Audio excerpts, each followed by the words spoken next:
Hello, and welcome back to Africa is Us. Today we are taking our conversation a little further and we are discussing the 3 options I highlighted last week for dealing with drug abuse and the issues that come with that.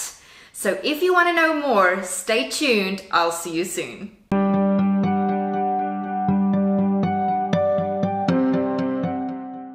Welcome back, everyone.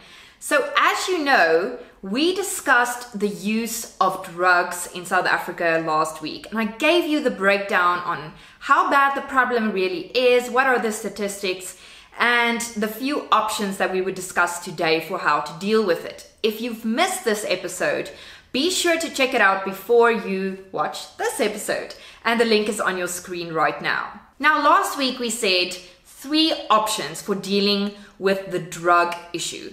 I highlighted the decriminalisation of all drugs, safe injection sites or fixed rooms, or keeping it as it is, illegal, and dealing with it through the criminal justice system. Okay, before we get into this, let's just explain very clearly what is meant by the decriminalisation of drugs. I think a lot of people equate this with legalizing drugs, and it's not exactly the same thing. Legalizing drugs would mean to use drugs, all forms of drugs, is legal. There is no criminal prosecution, it's not a criminal offense, and there really is absolutely no fallback from it. Decriminalizing drugs just means that you are broadening the fallback that comes with the use of drugs. So it's not a criminal offense anymore, and you don't get a permanent criminal record, you don't get prison time, but you can still be fined. And other options are mandatory treatment centers that you need to go to. So there are still very real consequences, and we need to be very clear on that before we proceed with the discussion on the decriminalization of drugs. Now, I think Portugal is the most common example of the decriminalization of drugs. Before 2001, they were really hard hit by the drug era. So you would know in the late 80s through the 90s, there was this huge heroin cocaine problem, and they were really hard hit by this. And there was statistics that said that at one time in one city, Lisbon alone, they suspected there were 5,000 heroin addicts living on the streets. Now, to just kind of put this in perspective for you, they are only a country with a population of 10 million people. So it really is a massive, or was a massive problem. They really launched into all sorts of initiatives to curb this problem and the real effect it was having on the government and the economy. And in 2001, they made the very brave and bold decision to decriminalize all drugs. Now, they received a lot of backlash for this decision. Many people saying, this is not the way to go. It's only going to increase drug use. It's not going to assist the situation in any way.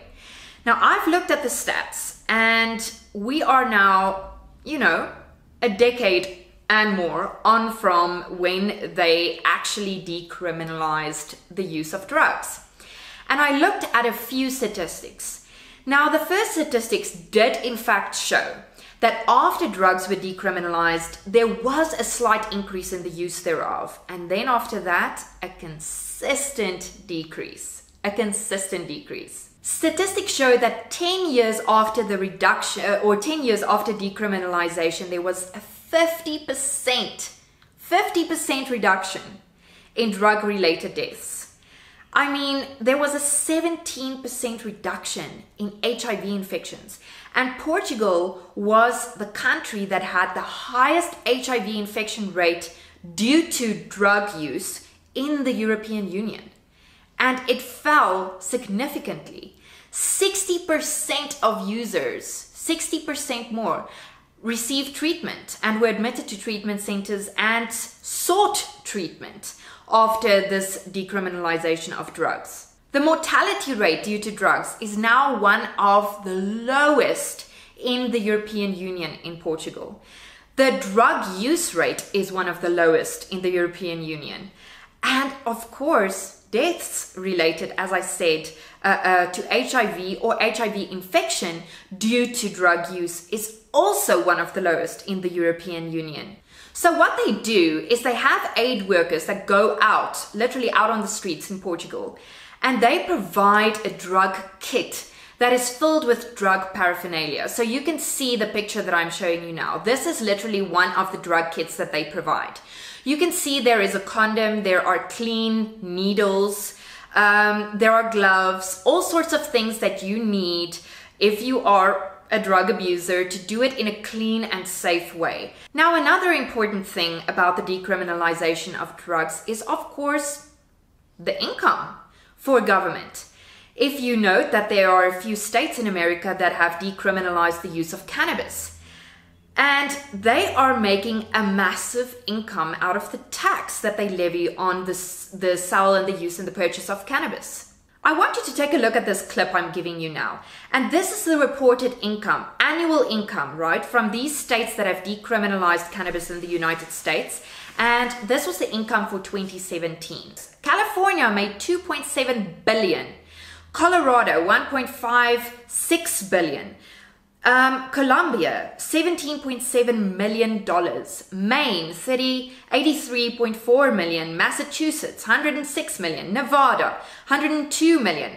Oregon, $777.6 million. And Washington State, $1 billion. This is per annum, just on the tax that they make from cannabis. Now, this raises a very important question, right? We're cash strapped, guys. We're in a technical recession. And we do not have the resources to deal with the drug issue that we have in South Africa. Now, be sure to understand that a lot of this money does go back into rehabilitation, into treatment centers, to take the pressure off of the criminal justice system. But most of it goes into the pocket of the government. So even if we take away the really clear picture painted by the success of decriminalizing drugs as we've seen in Portugal, this is also a very good reason for considering the decriminalization of drugs. The thing about it is that I think the human brain is wired in such a way that we immediately tell ourselves, this is wrong. You cannot decriminalize drugs. It's against society. It's against our norms, rules, and regulations. But the thing is, this is how the human brain works, right? You have teenagers. If you say to somebody you can't do something or something is illegal, there is a certain thrill that comes with the actual doing of that something that you know you're not supposed to be doing. Now that thrill is taken away from you. Do you think that would have an impact? I do. Also, if we are able to make all of these extra money through taxes, we are better equipped to assist people in really dealing with this. Hopefully even achieving the success rates that we've seen from Portugal. A reduced HIV infection rate, reduced drug mortality rate, better communities and family situations. This is a reality. Something that could really be a reality for South Africa and that we can really look into. So that's drug decriminalization. Then we have, of course, what I said is safe fixed rooms or safe injection sites.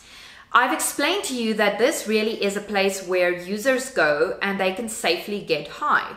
And one of the countries that have this is Denmark. Now look at this picture. It's literally, it looks like a clinic that they provide. They provide clean needles. They provide a clean space or a clean desk where heroin addicts, cocaine users, whatever your fix may be, can use drugs safely by injecting themselves with clean needles. They are monitored by medical professionals. If they were to overdose, they are immediately assisted. And they have access to treatment programs and facilities. Now, again, Denmark received a lot of backlash because of this decision.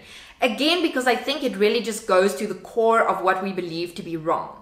However, their statistics now again show that there is a higher rate of people entering treatment facilities and, get this, sustaining their healthy lifestyle after exiting that treatment facility.